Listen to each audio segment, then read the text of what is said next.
ጋይስ የተፈጠረው ግን ምንድነው? በኤሌክትሪክ ተሽከርካሪዎች ላይ እጅግ የተጋነነ የዋጋ ጭማሪ በትንሹ ከ1 ሚሊዮን ብር እስከ 1 ሚሊዮን 700 ሺህ ብር አካባቢ ጭማሪ ተደርጓል። ለመሆኑ እነዚህ ተሽከርካሪዎች ላይ የተደረገው ጭማሪ ከምን ጋር ተያይዞ ነው?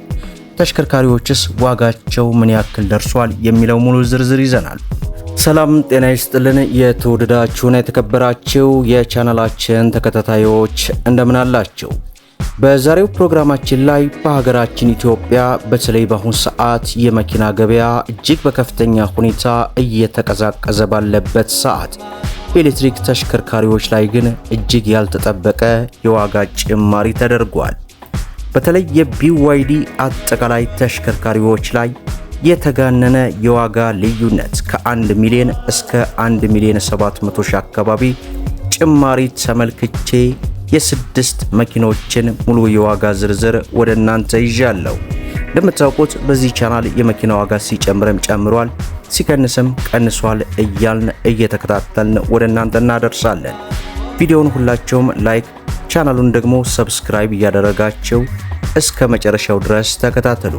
እንግዲህ ክቡራን ተመልካቾቼ ዋጋቸውን ብቻ ማለትም ከዚህ በፊት የነበረውን ዋጋና ማለትም የዛሬ ወር አካባቢ የሰጠኋችሁ ዋጋ አለ። በዛሬው ዕለት ያለውን የዋጋ ልዩነት በንጽጽር ብቻ ነው የማደርስላችሁ። ስለ ተሽከርካሪዎቹ ሪቪው ከፈለጋችሁ በባለፈው የሰራሁት ቪዲዮ አለ፣ ያንን መመልከት ትችላላችሁ።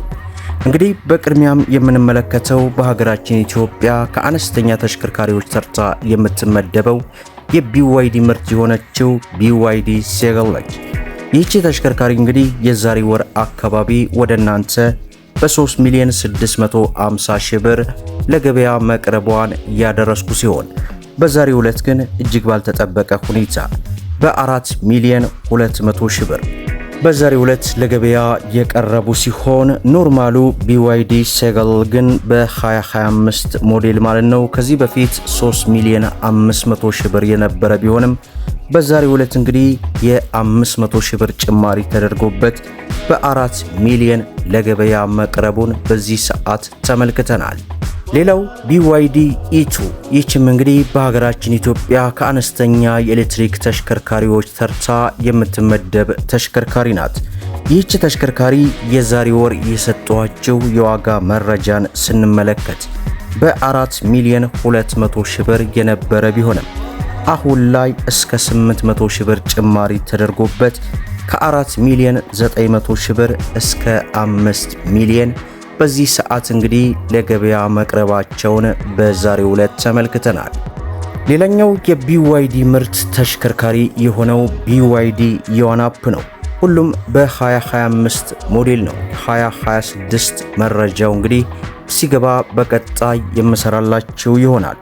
ከዚህ በፊት ይህንን ተሽከርካሪ የሰራሁበት ዋጋው በ5 ሚሊዮን 200 ሺህ ብር ለገበያ የቀረበ ሲሆን በዛሬው ዕለት ግን እጅግ ባልተጠበቀ ሁኔታ ከ1 ሚሊዮን 100 ሺህ ብር በላይ ጭማሪ በማድረግ ከ6 ሚሊዮን 300 ሺህ ብር ጀምሮ ለገበያ መቅረቡን በዚህ ሰዓት ከተለያዩ የመሸጫ ቦታዎች ላይ ለመመልከት ችለናል።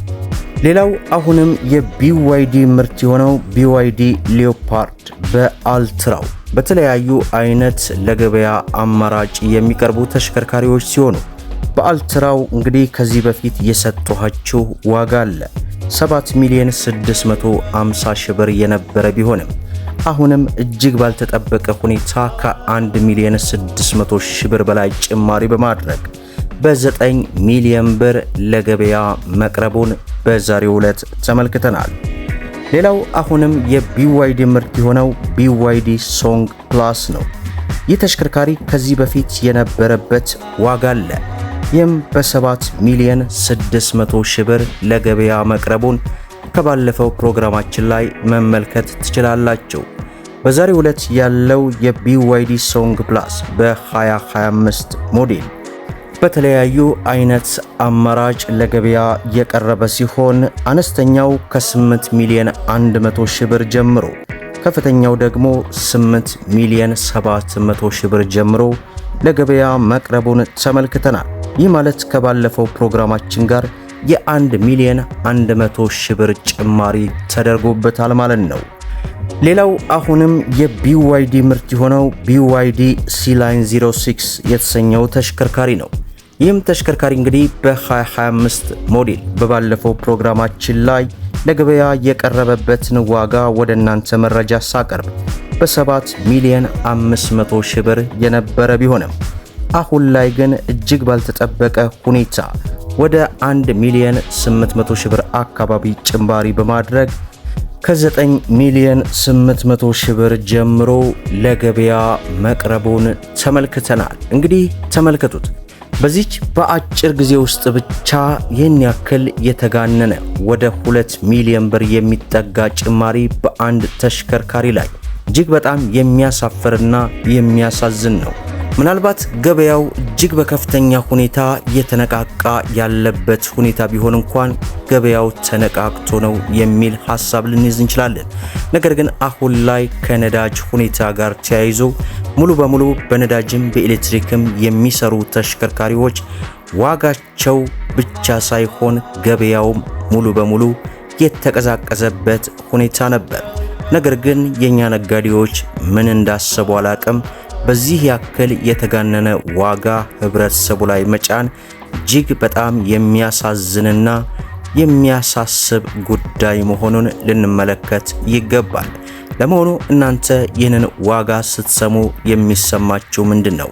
እንዲሁም አሁን ላይ የኤሌክትሪክ መኪናን መግዛት የምታስቡ ካላችሁ እመኑኝ በፍጹም እንዳትገዙ። አሁን ላይ የኤሌክትሪክ መኪና የሚገዛ ሰው ከሁለት ወር በኋላ ከሚገዛው ሰው እስከ 3 ሚሊዮን ብር ድረስ ኪሳራ ይደርስበታል። ስለዚህ ወደዳችሁም ጠላችሁም ገንዘባችሁን ወይ ሌላ ነገር ላይ አስቀምጡት። ምናልባት እጃችሁ ላይ ብሩን ብታስቀምጡት የኢትዮጵያ ብር በየቀኑ እየቀነሰ ስለሚመጣ ከዚያ አንጻር የሆነ ወይ ቤት ወይ የሆነ ነገር ገዝታችሁ አስቀምጡትና ከሁለት ወር በኋላና ከ3 ወር በኋላ መኪና ለመግዛት ስታስቡ በዛ ሰዓት እንግዲህ ያንን የገዛችሁትን ንብረት ስትሸጡት ከሱ ላይ 300-400 ሺህ ብር ታገኛላችሁ። ያ ማለት እንግዲህ በ3 ወር ውስጥ ይህን ያክል ትርፍ ታገኛላችሁ ማለት ነው። ዛሬ እንግዲህ የቢዋይዲ ተሽከርካሪዎች እጅግ በተጋነነ ሁኔታ ዋጋቸው ዛሬ ሚያዝያ 1 2018 ላይ ሙሉ ዝርዝር መረጃውን ወደ እናንተ አድርሰናል። ቪዲዮን ላይክ ሼር እያደረጋችሁ ለበርካታ እህት ወንድሞች እንዲደርስ አድርጉ። ለቻናላችን አዲስ ከሆናችሁም ስለ መኪና ለማወቅና መኪናን በተመጣጣኝ ዋጋ ለመግዛት ሰብስክራይብ በማድረግ ቤተሰብ እንድትሆኑ እየጋበዝኩኝ የኖቲፊኬሽን ማብራታችሁን አትዘንጉ። ለዛሬ ያስኩላችሁ መረጃ ይህን ይመስላል። እስከ ፍጻሜው ድረስ አብራችሁን ስለቆያችሁ ልባዊ ምስጋናችን እየሰጠን በሌላ ቪዲዮ እስከምንገናኝ ወሰላሙ አለይኩም ወራህመቱላህ።